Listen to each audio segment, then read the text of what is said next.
Hello everybody, my name is Kirti and I am your biology educator in Nocturnal. So as we all know कि हमने human reproduction से male reproductive part full complete कर लिया है revise, and जो female reproductive part है वो half ही complete किया था. तो आज हमें स्टार्ट करना था the process of formation of ovum.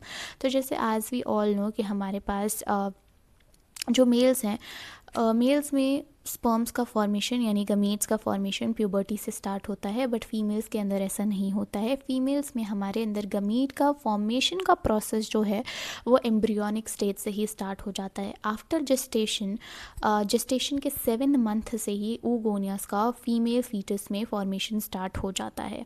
ठीक है, देन उसके बाद में 7th मंथ से ही हमारे अंदर oogonia का फॉर्मेशन स्टार्ट हो जाता है. देन उसके बाद में 5th मंथ तक ही oogonia जो है उस फॉर्मेशन का प्रोसेस चलता रहता है. फिर उसके बाद में ये oogonia का फॉर्मेशन स्टॉप हो जाता है क्योंकि जो यहाँ पे ओगोनियाज बने होते हैं वो प्रोफेज 1 के डिप्लोटीन स्टेज में जा कर के अरेस्ट हो जाते हैं. आफ्टर दैट बेबी जब बॉर्न होती है उसके बाद में उसके पास में ऑलमोस्ट मिलियंस ऑफ oocytes का फॉर्मेशन हो जाता है, लेकिन पर यहाँ पे oogonia का फॉर्मेशन हो जाता है, लेकिन पर यहाँ पे बहुत सारे ऐसे oogonia होते हैं जो डीजेनरेट हो जाते हैं. आफ्टर बर्थ सिर्फ 60,000 to 80,000 पर ओवरी ही हमारे पास में oocytes और oogonia प्रेजेंट होते हैं. देन उसके बाद में oogonia जो हैं वो फिर से डिप्लोटीन स्टेज से बाहर आते हैं at the stage of puberty, and फिर से वो वहाँ से डिवाइड करना फिर स्टार्ट करते हैं, मेच्योर होना स्टार्ट करते हैं, जिसके बाद में वो मेच्योर ओवम में फॉर्म करते हैं. इसमें तो सबसे पहले हमारे पास में जो हमारे पास में ओवरी की जो ऊपर की एपिथेलियल टिश्यू होती है उसके ऊपर ही oogonia जो हैं वो प्रेजेंट होते हैं. ये एक एक करके ऑल्टरनेट ओवरी से निकलते हैं एंड आपके ऑल्टरनेट फिलोपियन ट्यूब में हर अगर जनवरी में लेफ्ट ओवरी से oogonia डेवलप हुआ है तो फरवरी से राइट से होगा. ठीक है, तो यहाँ पे हमारे पास में सबसे पहले अब oogonia में क्या होता है, यहाँ पे हमारे पास में आते हैं ओवरीज में प्राइमोडियल फॉलिकल्स. इनमें हमारे पास में अभी तक फॉलिकल्स को डेवलप करने का काम कर रहे हैं FSH which is your follicular stimulating hormone. As we all know कि हमने यहाँ पे एंटीरियर पिट्यूटरी से हमारा गोनाडोट्रोपिन रिलीजिंग हार्मोन निकलता है, एंड वो गोनाडोट्रोपिन रिलीजिंग हार्मोन्स हमारे गोनाड्स पे काम करता है.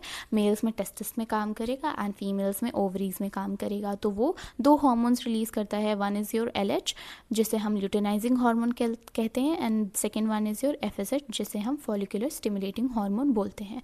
तो अब यहाँ पे जो हमारा प्राइमोडियल फॉलिकल है इस पर अभी तक FSH काम करेगा, एंड देन उसके बाद में प्राइमोडियल फॉलिकल जो है ये प्राइमरी फॉलिकल में कन्वर्ट होगा, फिर FSH से ये सेकेंडरी फॉलिकल में कन्वर्ट होगा, then tertiary follicle, and then यहाँ पे सेकेंडरी फॉलिकल में एक फ्लूइड लाइक स्ट्रक्चर आ जाता है जिसे हम बोलते हैं एंट्रम.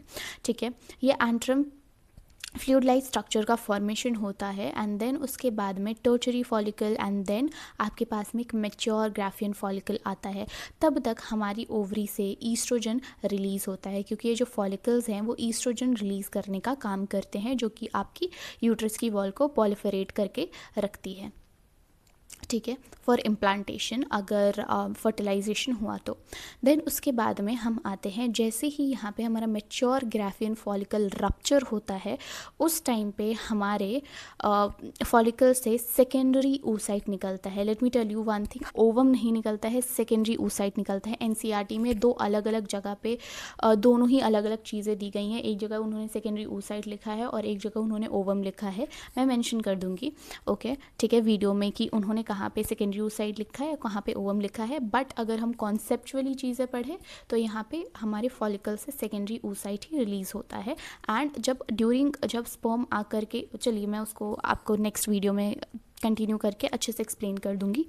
तो अभी फिर उसके बाद में हमारे पास में जैसे ही वो सेकेंडरी फॉलिकल हमारे पास में जो मेच्योर ग्राफियन फॉलिकल है वो रप्चर होता है और वहाँ से हमारे सेकेंडरी oocyte निकलता है, एंड देन उसके बाद में वो जो मेच्योर ग्राफियन फॉलिकल है वो डीजेनरेट हो करके आपका कॉर्पस ल्यूटियम में चेंज हो जाता है. और as you all know corpus luteum जो है वो आपका कौन सा हार्मोन सिक्रीट करता है, प्रोजेस्टेरॉन, जो कि हमारे यूट्रस की वॉल को सिक्रीटरी बनाता है. देन उसके बाद में अब बात करते हैं ये जो प्राइमरी oocyte आपका मैच्योर ग्राफिन फॉलिकल से निकला है, उसके बाद में ये आपके फिम्ब्रे से होकर के, इन्फेंडुलम से होकर के आपके स्थेमस तक जाएगा। एंड अगर स्पर्म आया होगा तो वहाँ पे फर्टिलाइजेशन होगा, एंड ड्यूरिंग फर्टिलाइजेशन ही यहाँ पे हमारा सेकेंड पोलर बॉडी बनता है एंड मैच्योर ओवम का फॉर्मेशन होता है।